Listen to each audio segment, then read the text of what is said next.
লাল সবুজের রং তুলিতে আঁকা ৫৬,০০০ বর্গমাইলের মানচিত্র ও একটি পতাকা, ১৮ কোটি মানুষের আবেগে মোড়ানো স্বাধীন বাংলাদেশ কিনতে হয়েছে সীমাহীন মূল্য দিয়ে। এত দাম দিয়ে আর কোনো দেশ কিনতে হয়নি। সেই বিজয়ের ৫৪ বছর আজ। সূর্যোদয়ের সঙ্গে সঙ্গে ৩১ বার তোপধ্বনিতে স্মরণ করা হয় বীর শহীদদের। গান স্যালুট প্রদর্শনে জানানো হয়, আমরা তোমাদের ভুলিনি, যাদের রক্তে লেখা নাম বাংলাদেশ। রক্তের বিনিময়ে দুই যুগের পাকিস্তানি শাসনের অবসান ঘটেছিল এবং বিশ্বের মানচিত্রে স্বাধীন বাংলাদেশের অভ্যুদয় হয়েছিল। মুক্তিযুদ্ধে বাঙালির সেই বিজয়ের ৫৪তম বার্ষিকীতে বীর সন্তানদের গভীর শ্রদ্ধায় স্মরণ করে জাতি। মঙ্গলবার সকাল ৬টা ৩৫ রাষ্ট্রপতি মোহাম্মদ সাহাবুদ্দিন সাভারের জাতীয় স্মৃতিসৌধে পুষ্পস্তবক অর্পণের মাধ্যমে ৭১-এর শহীদ মুক্তিযোদ্ধাদের প্রতি শ্রদ্ধা জানান। এরপর সকাল ৬টা ৫৬ প্রধান উপদেষ্টা ডক্টর মোহাম্মদ ইউনূস জাতীয় স্মৃতিসৌধে ফুল দিয়ে শ্রদ্ধা নিবেদন করেন। এরপর জনসাধারণের জন্য স্মৃতিসৌধ প্রাঙ্গণ উন্মুক্ত করে দেয়া হলে জাতির সেই সূর্য সন্তানদের স্মরণ করতে স্মৃতিসৌধে মানুষের ঢল নামে। দেশের বিভিন্ন প্রান্ত থেকে হাজার হাজার মানুষ বীর সন্তানদের স্মরণ করতে ভিড় করেন।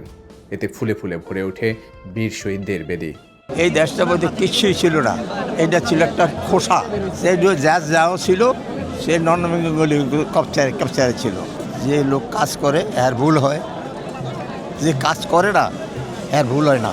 সত্যি কথা বলতে আওয়ামী লীগ যে চেতনার রাজনীতি করে গেছে, ওগুলার বাইরে বের হয়ে বা অন্য কোনো কেউ মুক্তিযুদ্ধের একটা সংজ্ঞা আমাদের উপর চাপিয়ে না দিয়ে নিজেদের মতো করে আসল ইতিহাসটা জানা, আসল ঐতিহ্যটা জানা, ওইটা জেনে এটাকে আগলায় রাখা, পরবর্তী প্রজন্মকে জানানো। আমার কাছে মনে হচ্ছে এই এখন একটা প্রজন্ম আসছে যাচ্ছে যারা কিনা এই কাজটা করবে, ধরে রাখবে বা উপলব্ধি করতে পারছে যে এইটা করাই দরকার। না হলে সামনে আগিয়ে আমরা পুরো মুক্তিযুদ্ধের ইতিহাসের যে গৌরত্বটা ওটা হারিয়ে ফেলবো। রাজনৈতিক সহ বিভিন্ন সংগঠন এবারের বিজয় দিবসে গণতন্ত্র ও বৈষম্যহীন একটি নতুন বাংলাদেশ গড়ে তোলার প্রত্যাশা নিয়ে বীর শহীদদের প্রতি শ্রদ্ধা জানান। ১৬ ডিসেম্বরের প্রত্যয় ছিল দেখেই জুলাই গণ অভ্যুত্থানে বাংলাদেশকে পুনর্নির্মাণের সুযোগ হয়েছে বলে জানান উপদেষ্টা আসিফ নজরুল। ১৬ ডিসেম্বরের যে প্রত্যয় সেটা আমাদের মধ্যে ছিল দেখেই আমরা এই ঐতিহাসিক জুলাই গণ অভ্যুত্থানের মাধ্যমে বাংলাদেশকে পুনর্নির্মাণের একটা সুযোগ করে নিতে পেরেছি। তবে বাংলাদেশের রাজনীতিতে প্রতিপক্ষকে ঘায়েল করতে হত্যা চেষ্টাকে অস্ত্র হিসেবে নেওয়া হয়, যা কাপুরুষোচিত বলে মন্তব্য করেন উপদেষ্টা রিজওয়ানা হাসান।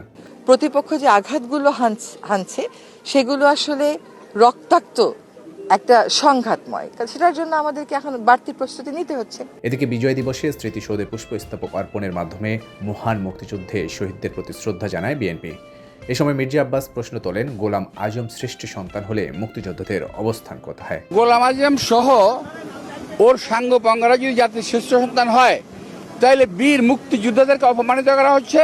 তাহলে বীর মুক্তিযোদ্ধাদের অবস্থানটা কোথায়, এটা তোদের কাছে আমি জানতে চাই।